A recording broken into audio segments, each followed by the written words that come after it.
शंकर भोलेनाथ की जय।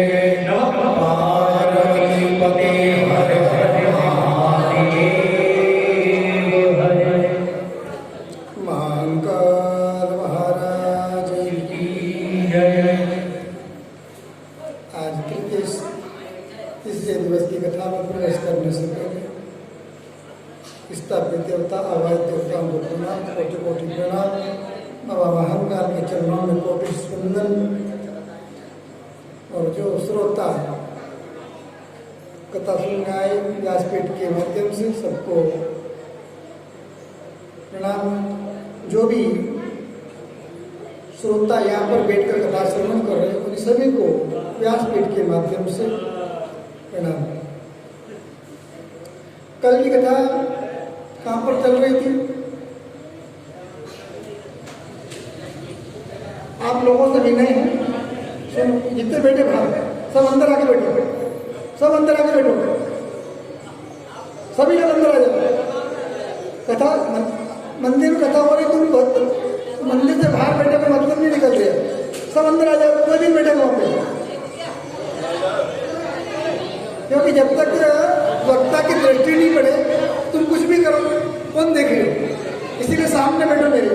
आओ इधर अंदर आ जाओ, सब लोग सब अंदर आओ। गलत बात आप अंदर आ जाओ सब लोग।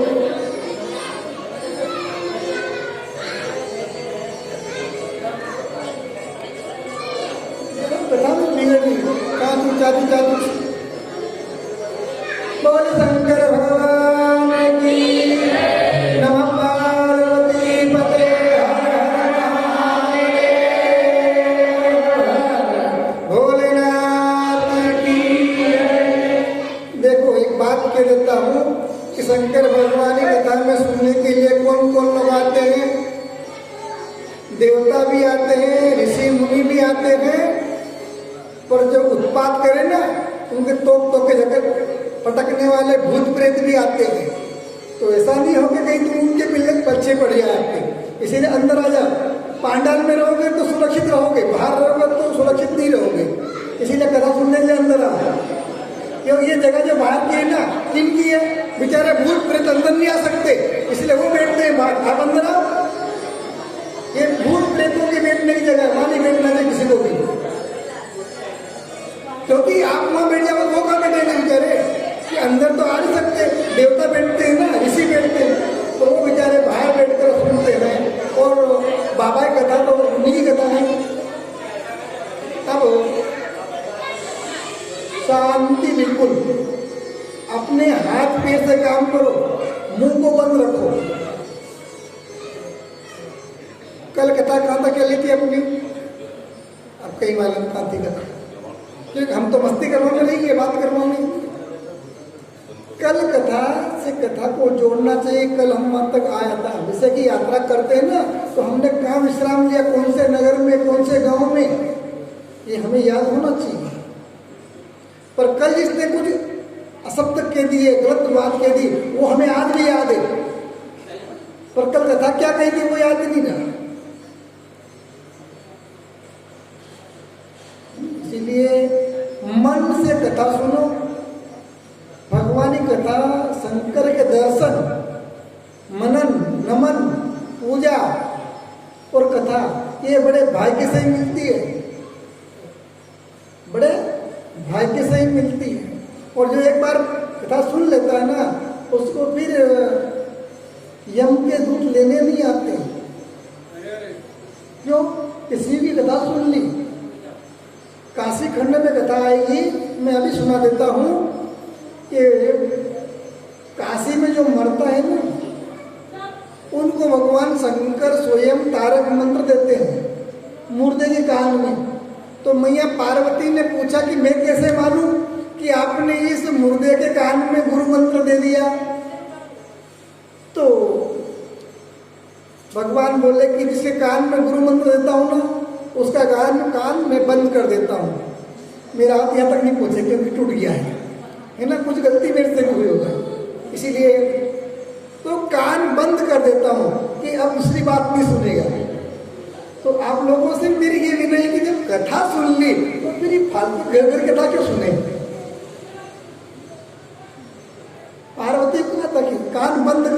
होगा, दूसरी कथा में सुनना। कब? मरने के बाद भी भगवान शंकर की कथा बताते हैं। तो हम तो मुर्दे थोड़ी, अपन तो जिंदे हैं ना। प्रभु की कथा में विघ्न नहीं करना चाहिए, सबको माफ कर देता है, पर भगवान विघ्न का कथा को में विघ्न करने वाला कभी मना नहीं, माफ नहीं करते, उसको दंड देते ही देते हैं। उन्होंने भगवान ने ब्रह्मा विष्णु को नहीं छोड़ा, उनको दंड दिया, सुना ना? नारद जी को दंड दिया, नारद जी कामदेव को वश में कर लिया, घमंड आ गया, उनको दंड दिया, मुंह काला करवा दिया, जीवन में भागते फिरे मुंह काला लेकर, है ना? अभिमान कभी नहीं, शिव को अभिमान तो पसंद ही नहीं है। हमने कल कथा करी थी,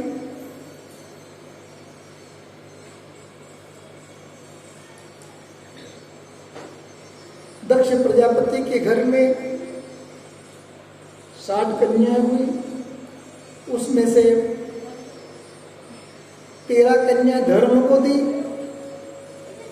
24 कन्याएं दक्ष प्रजापति को दी, 2 कन्या अग्नि को दी। इस प्रकार से कन्या का विभाजन किया, फिर भी मन में संतुष्टि नहीं हुई। 24 कन्या हो गई, आपके यहाँ 4 कन्या हो जाए तो दवाई लेने के लिए देवरे देवरे घूमते, मान कर लो, खोल भर लो, पर उसकी यहाँ 24 कन्या 60 कन्या हो गई, फिर भी संतुष्ट नहीं हुई, कभी और कन्याएं हो जाए। अब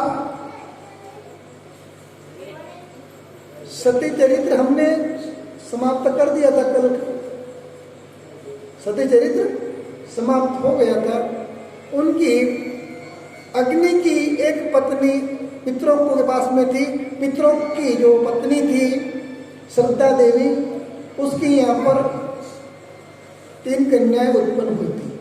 वहीं कथा चल रही थी, पितरों की कन्याएं कौन कौन थी, क्या नाम था उनका, किसी को भी याद नहीं।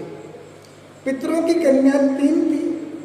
अब सबसे बड़ी मीना, मझली का नाम क्या था, श्रद्धा देवी, और छोटी का नाम कलावती। ये 3 कन्याएं थी। ये तीनों कन्याएं स्वर्ग में रहती थी, और स्वर्ग में रहती थी, इनके अंदर इतनी शक्ति थी कि कहीं पर भी आ जा सकती थी। इनके लिए कोई रोक नहीं, ठोक नहीं। एक दिन ये तीनों बहनें घूमती घामती श्वेत द्वीप पर आ गई। कौन से द्वीप पर? श्वेत द्वीप पर। और वहां पर आकर बैठी थी, वहां पर क्षीर सागर में शयन करे भगवान विष्णु को प्रार्थना करी, और वहां पर ही बैठ गई। वहां पर आए हुए देवता और सनत कुमारों को वहां पर इनको श्राप लगा, क्योंकि ब्राह्मण आए, संत आए, पर ये तीनों बैठी रही। तो सनत कुमारों ने को श्राप दे दिया कि तुम जड़वत हो, पृथ्वी के लोग जैसा आचरण करते हो ऐसे तुम करे जाओ, तुम पृथ्वी की चले जाओ। इन्होंने प्रार्थना करी कि हमारी गति कब होगा। तो उन्होंने कहा कि तीनों को 3 वर दिए कि तुम तीनों, मेना तुम्हारे गर्भ से सती माँ जगदम्बा का प्रादुर्भाव होगा, और उसको तुम भगवान शंकर को ब्याह कर पुनः स्वर्ग में आ जाओगे। श्रद्धा देवी से कहा कि तुम त्रेता युग में राजा जनक की पत्नी बनोगी, और तुम्हारे गर्भ से तुम सीता की माँ बनोगी, और वो सीता जो है जगदम्बा ही अवतार लेगी, वो राजा रामचंद्र को ब्याह कर तुम भी स्वर्ग में आ जाओगी। अब बच्ची कौन? कलावती। कलावती कि तुम जाओ गोकुल वृंदावन में वर्ष बांधो, राजा के घर में जाकर उनकी पत्नी बनोगी, और उनकी यहाँ पर राधा रानी की माता बनोगी। और राधा रानी के गुप्त प्रसंग, राधा रानी को लोग कह सकते शादीशुदा करी, पर पूजा तो राधा के साथ में होती है, पर उनका गुप्त प्रसंग था, इसीलिए राधा कृष्ण की अर्धांगिनी बनी, और कृष्ण को देकर के वृषभानु जी की पत्नी भी चली गई। यहाँ तक की कथा हमने कल करी थी। अब देवताओं ने जाकर कहा, विनय करी किससे? पितरों से, कि तुम अपनी कन्या को, जो बड़ी वाली कन्या है, हाँ, इसका शादी हिमालय से कर दो, हिमाचल प्रदेश से, पर्वत से कर दो। उन्होंने कहा कि मेरी बड़ी सौभाग्यशाली सुंदरी कन्या, इसको उस पर्वत को क्यों दूं? तो उन्होंने कहा कि पर्वत नहीं है, वो पर्वतों का राजा है और भगवान विष्णु का पुत्र है, और उसके विवाह करने से देवताओं के कितने काम सिद्ध हो गए वो आपको मालूम नहीं। तो ये बताइए कि इनके गोद से माँ भगवती पराम्बा जगदम्बा पार्वती का जन्म होगा और उनको शिव जी को विहाई जाएगी, जिससे उनके पुत्र उत्पन्न होगा। वही पुत्र तारकासुर विद्युमाली कमलाक्ष को मार सकता है, अतः कोई भी उसको नहीं मार सकता। उसने राजलक्ष्मी वैकुंठ वहां पर जाकर स्वर्ग की राजलक्ष्मी का अधिकरण कर लिया, पाताल तीनों लोगों पर अपना कब्जा कर लिया। तीनों भाई ने इतना आतंक मचा रखा, अब देवता उनके मारे मारे घूमने लगे। देवताओं ने प्रार्थना करी, हिमालय प्रसन्न हुआ, अपनी कन्या का विवाह हिमालय पर्वत के साथ में पितरों के देवता पितरों ने इनको कन्या मीना कन्या दी। आज विवाह इनका संपन्न हुआ, हिमालय का और मीना का। मीना दोनों आनंद से घर में रहने लगे पर्वतराज के घर में। देवताओं ने बोला कि आनंद लेने के लिए तुम्हारा जन्म विवाह नहीं करवाया, क्योंकि फिर कि तुम दोनों जाकर तपस्या करो। किसकी? कि पराम्बा जगदम्बा माँ भवानी की तपस्या करो और वरदान प्राप्त करो, जिससे तुम्हारे घर में माँ पराम्बा अवतीर्ण हो। देवताओं की बात मानकर 12 वर्षों तक 27 वर्षों तक कब शुरू करी तपस्या इनने?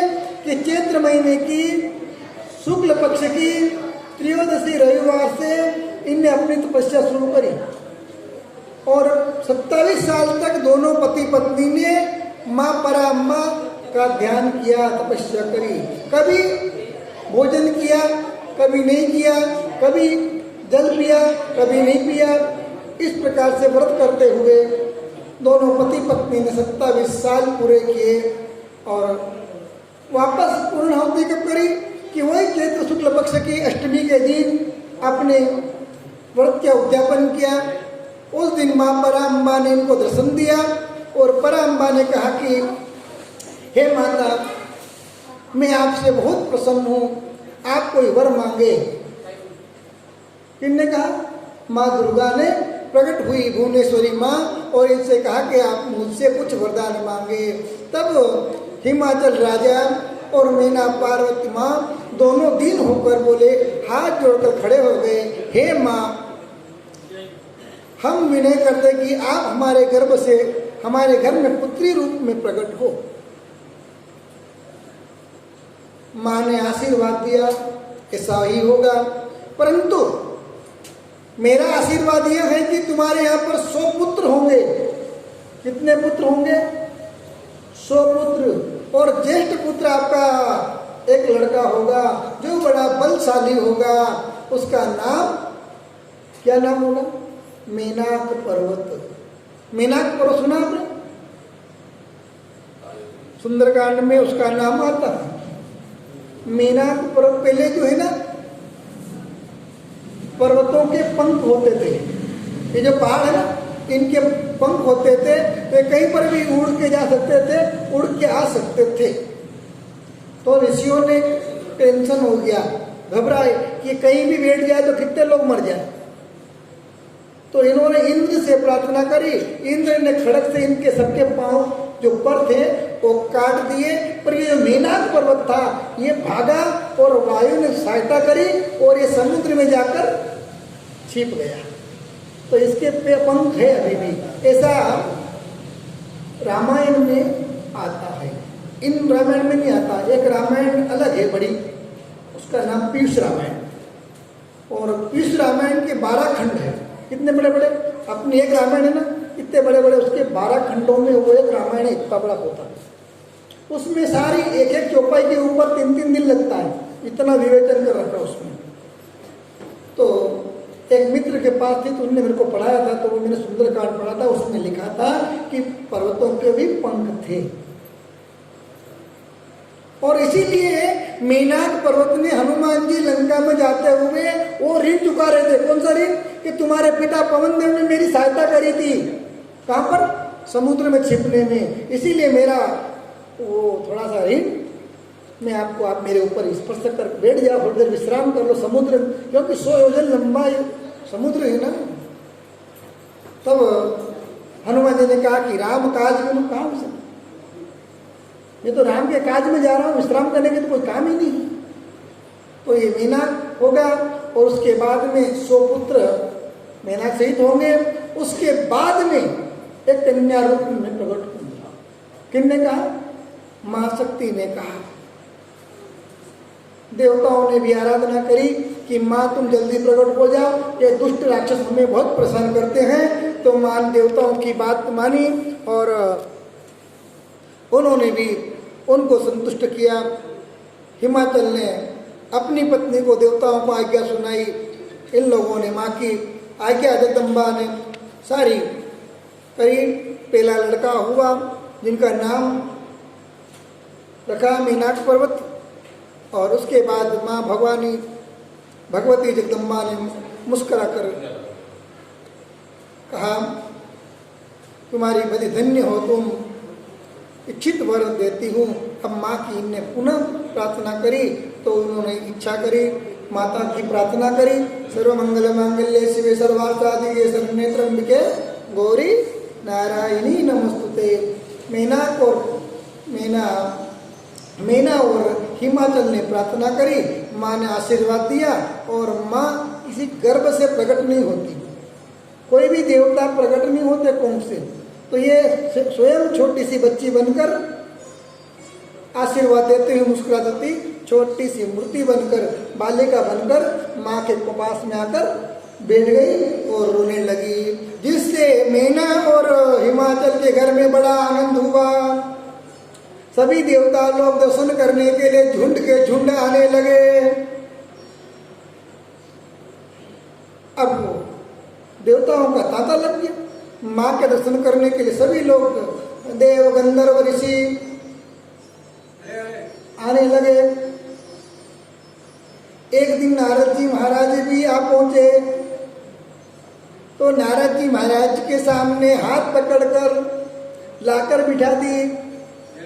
किसको? उमा को।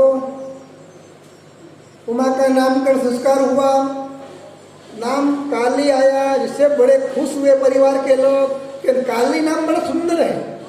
तो हिमाचल राजा बड़ा प्रसन्न हुए और उनको उमा आदि नाम दिए। अब नारद जी महाराज आए, नारद जी ने कहा कि कन्या बड़ी सुशील है, ये सर्वगुण संपन्न है, इसके समान तो कोई स्त्री नहीं होगा, और इसके आशीर्वाद से तो स्त्रियां सौभाग्यवती होगी। स्त्रियों का कर्म कितने हैं कि पार्वती की, शंकर पार्वती की पूजा करे, तुलसी की पूजा करे और एकादशी की व्रत करे, और कोई व्रत नहीं करना चाहिए स्त्रियों को, केवल इनकी पूजा करे। माँ पार्वती की पूजा और तुलसी की पूजा का विशेष दिया। अब हम तो दिन भर खेत में काम करा, तुलसी के दीपक ही लगावा, घर में दीपक लगाना, तुलसी को दीपक लगाना चाहिए, और माँ पार्वती और शिव की पूजा करनी चाहिए। माँ पार्वती ही सबको सौभाग्य प्रदान करती है। इस प्रकार से भगवान ब्रह्मा जी कहते हैं कि नारद, सभी ऋषि आते हुए एक दिन तुम भी वहां पर राजा हिमाचल के घर गए। हिमाचल ने आर्घ्य पद से तुम्हारी आरती करी और बैठने के लिए आसन दिया, और पूजा करके अपनी पुत्री उमा को लाकर बिठा दिया कि जरा आप तो सर्वगुण संपन्न है, ब्रह्मा के मानस पुत्र हैं, जरा मेरी बेटी का हस्त की रेखा देख दीजिए क्या कहती है। नारद जी बड़े मुस्कुराते हुए हस्तरेखा देख रहे हैं, सब गुण सुंदर है तो कन्या तुम्हारी, परंतु 4-5 अवगुण है। अब 4-5 अवगुण कह दिया ना तो टेंशन हो गया, अच्छे सब गई भाड़ में। सुंदर 4 गुण अवगुण क्या है वो पहले बताओ। तो माता बोली कि तुम वो अवगुण क्या है। मैना ने पूछा कि हे ऋषि अवगुण क्या है, तो उन्होंने कहा कि वो तो सब कुछ अच्छा है, केवल इसके जो विवाह है ना वो रेखा बिगड़ी हुई है। कौन सी रेखा बिगड़ी हुई है? विवाह रेखा बिगड़ी हुई है। अब वो माँ मीना ने कहा कि सब स्त्री के जीवन में जो भी सुख है ना वो तो ससुराल का ही है, और वो ही बिगड़ जाए तो उसका जीवन ही व्यर्थ होता है, नरक हो जाता है। अब क्या किया जाए, आप बताइए वो कौन से है वो खराब है इसके। तब नारद जी मुस्कुराते बोले कि जो इसके हाथ में रेखा है ना ये बता रहे कि इसका बंगला नहीं होगा। कौन सा बंगला? रहने के लिए बंगला नहीं होगा, इसका स्वामी होगा वो शमशान में रहने वाला होगा। फिर तो कि इसका स्वापति जो होगा, हाँ कि वो तो भभूति